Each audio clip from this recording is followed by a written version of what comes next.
el cultivo de maíz en ese país para producir etanol, ya que esto, dice, apenas sustituye una pequeña fracción del petróleo que consume el gran país.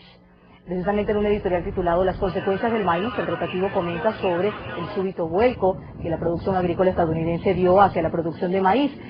Este redireccionamiento se deriva de la política del presidente George Walker Bush a favor de los biocombustibles. Para el Times, este aumento de la producción del cereal se produce aún a riesgo de romper el balance agrícola de la nación, con una súbita baja de las áreas de soja o algodón, entre otras. The New York Times revela que este año los agricultores norteamericanos sembrarán de maíz 90,5 millones de acres, que equivalen a 36,6 millones de hectáreas, es decir, 4,8 millones de hectáreas más que el año 2006. Se trata de la mayor área destinada a este cultivo desde 1944.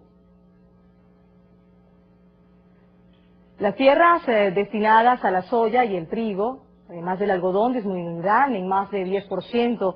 El gobierno de Bush planea explotar con sembradíos de maíz 15 millones de hectáreas que fueron reintegradas a la naturaleza por ser muy montañosas, húmedas o reservas de flora y fauna. Estas que son conservadas con fondos aportados por los contribuyentes. Dice el editorial de New York Times, por mucho que nos guste la producción de etanol, sobre todo el celulósico o de otras fuentes diferentes al maíz, sería un trágico error echar por la borda 2 décadas de protección ambiental a cambio de ganancias de corto plazo. Bueno, precisamente sobre este tema vamos a conversar desde La Habana con la analista Arlene Rodríguez. Muy buenas tardes, doctora Rodríguez, gracias por estar con nosotros en vivo desde el sur. Los defensores de los biocombustibles aseguran que la producción de combustibles alternativos entrañaría nuevas fuentes de trabajo e ingresos para la población y se realizaría en tierras no destinadas a la producción de alimentos. ¿Serían posibles estos beneficios a su juicio?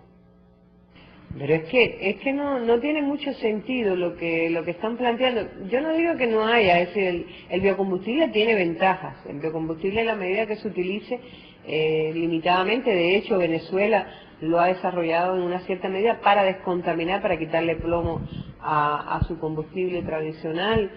Pero ya cuando se hable de la gran escala, que es lo que está proponiendo Estados Unidos, de ahí los términos que Fidel ha denominado el genocidio, es una suerte de genocidio transnacional, la internacionalización del genocidio ya se refiere a las vastas áreas. Es muy difícil, si el campo mexicano, después del TLC, lo que ha hecho es empobrecerse, si los campesinos mexicanos están empujando cada vez más las puertas del muro, ya no es puerta, sino el muro para entrar a Estados Unidos porque se mueren de hambre, si la tortilla incrementó su precio en un 30%, ¿quién nos puede hacer el cuento ahora de que un desarrollo de los granos para biocombustible va a resolver trabajo y le va a resolver la vida a las personas? Basta ya de engaños, lo que estamos viviendo en los últimos años, que todas las propuestas que vienen de Estados Unidos hacia América Latina han sido todas para explotar un poco más a sus trabajadores y provocar más hambre, más miseria y más presiones de la inmigración, que luego le ponen obstáculos para que entre, porque además se convierten en rehenes de esa política de Estados Unidos y no son los trabajadores que ellos quisieran, que son a los que les sacan la plusvalía, pero no a los que les resuelven realmente los problemas en sus países. Fíjense que ya en los propios Estados Unidos aumentó sin precedentes el cultivo de maíz para obtener combustible y apenas se sustituye una pequeña fracción del petróleo que consume el país, mientras disminuye el interés de los granjeros por incrementar las tierras dedicadas a la gramínea en su afán pues de obtener ganancias rápidas. ¿Podría repetirse entonces esta situación en otros países? Creo que en la pregunta está la respuesta. Estados Unidos, si utilizara todo su potencial granero para convertirlo a biocombustible, resolvería apenas el 12% de sus necesidades. ¿Qué es lo que está haciendo? Que no tiene para dónde virarse, como se dice vulgarmente, y está acudiendo a los países que por una necesidad de financiamiento, repito, estarían dispuestos a hacerlo. Ya El Salvador aceptó que sí, pero están las voces levantándose de que eso es poner en riesgo la seguridad alimentaria, la soberanía alimentaria de esos países, porque señores, tomar las tierras donde se produce alimento para producir biocombustible va a favorecer a quien se dedique a eso, que en general serán transnacionales, grandes empresas, pero el pequeño productor empieza a arruinarse si es que ya no está arruinado suficientemente en nuestros pueblos de América. Yo creo que ahí está, es decir, la respuesta está en eso. Si ellos han tenido ya esos resultados en una economía fuerte como la de Estados Unidos, que es la única que tendría condiciones para desarrollar a gran escala la producción de biocombustible, calculen qué no pasaría con las economías débiles. Nada más saquen la cuenta de que el presidente de El Salvador se enteró por los embajadores de Estados Unidos y de Brasil, es decir, ni siquiera era una decisión de ese país. Y ahí estamos teniendo un ejemplo de cuánto de soberanía hay en riesgo, no solo alimentaria. Ahora bien, las previsiones económicas y demográficas del Grupo de Expertos Intergubernamental sobre la Evolución del Clima para 2050 indican que América Latina podría perder el 50% de sus tierras agrícolas. La pretensión estadounidense de utilizar los alimentos para producir combustible podría atenuar o podría acelerar estos efectos del cambio climático. No, todos los expertos dicen que los va a acelerar. Los va a acelerar porque la producción de biocombustible demanda una agricultura intensiva, es decir, más uso de maquinaria, más uso de fertilizante, más uso de química, más uso de aceleradores de esas producciones en función de alimentar el tanque de combustible, y todo eso seguramente que va a afectar la degradación de suelo y va a reproducir todos esos males de que se hablaba, pero también los problemas del ser humano que vive y que habita esa zona. Vamos a poner un ejemplo que se ha estado citando en los últimos días en sitios como Biodiversidad Latina. Colombia ha reconocido, el ministro de Agricultura de Colombia ha reconocido literalmente que ellos tienen ya una afectación seria de su producción de alimentos por dos razones básicas. Una, el efecto del Niño, el llamado Niño, que es un resultado del cambio climático, y también por el efecto de la demanda de etanol en base a la producción de agrocombustibles, como le llaman ya algunos, para llamar la atención de cuánto afecta al agro. Por lo tanto, yo creo que está clarísima el hecho de que eso lo único que podría estar es afectando definitivamente, es decir, añadiendo elementos a lo pesado que es ya el cambio climático. En la Amazonia se acaba de publicar hace unos días en Brasil el criterio de expertos de que la Amazonia está afectándose.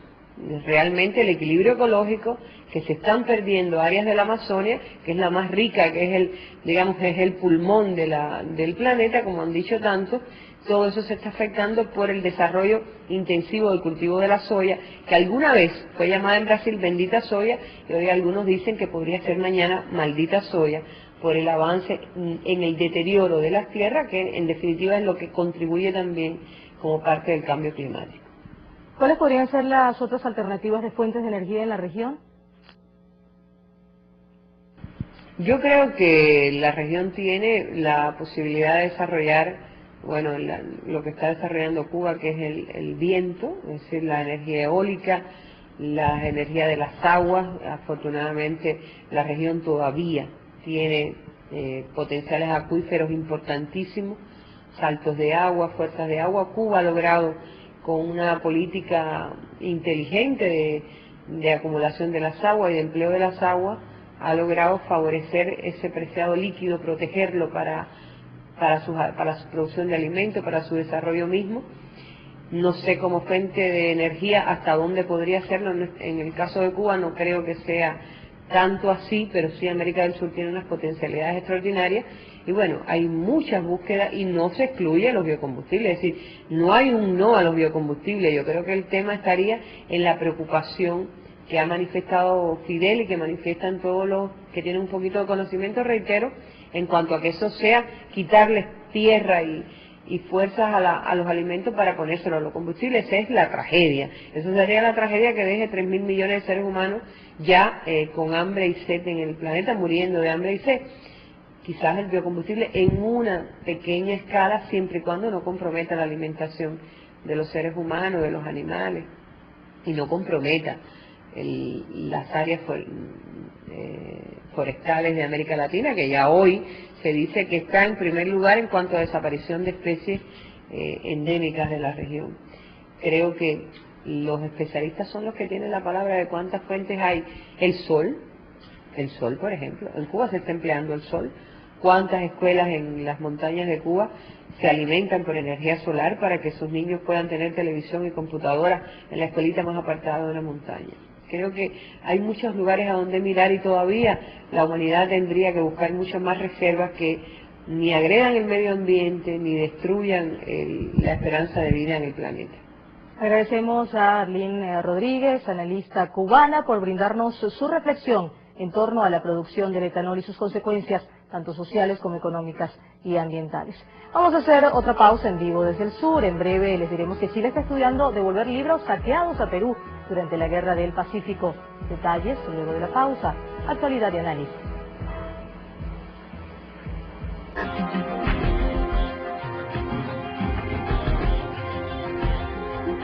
El presidente de Nicaragua, Daniel Ortega, fusiló el plan de promoción de etanol que impulsa, entre otros países, el gobierno de Estados Unidos y alertó sobre sus primeras repercusiones.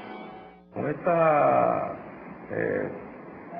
fantasía del etanol, con ese canto de sirena del etanol,